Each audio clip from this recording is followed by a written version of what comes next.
अस्सलाम वालेकुम। 17 सितंबर की शाम, ये पार्ट 2 है वीडियो का। बता दूं कि यहाँ जो है पानी चनाब की तरफ जा रहा है।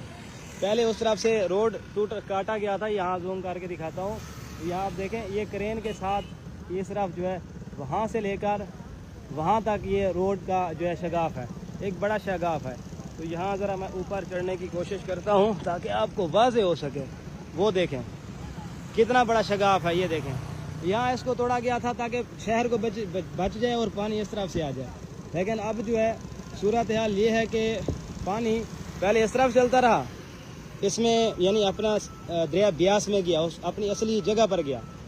फिर जो है अब जब नुराजा भुट्टा वाला जो बांध टूटा है, फिर वो चनाब की तरफ ये जा रहा है, ये वाला पानी। ये आगे दरिया नहीं है, आगे आबादियाँ हैं सारी। अवाम समझते हैं कि शायद चनाब की तरफ जा रहा है, चनाब की तरफ जा रहा है, लेकिन सारी आगे आबादी है। यहाँ से तकरीबन 13 किलोमीटर या 15 किलोमीटर के फासले पर जो है आगे दरिया चनाब है। और इस तरफ से जो है मेरा वो जलालपुर शहर है। तो यहाँ जो है आप देख सकते हैं कितना बड़ा जो है पानी का जो है स्पीड है इसकी। यहाँ बिजली भी बन सकती है। और इस तरफ आप देखें तो सारा जो है वो देहात ज़ेर आब है।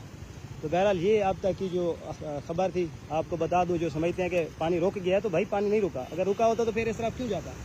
अवाम समझते हैं कि शायद सतलुज का पानी जो है वो रुक गया।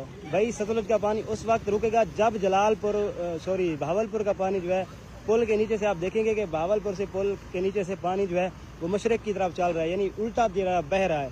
तब जो है जाकर रुक जाएगा। और दरिया जब तक खाली नहीं होता तब तक जो है ये पानी बंद नहीं होता। सूरत हाल अब तक ये आप इसको नोट फरमाएं।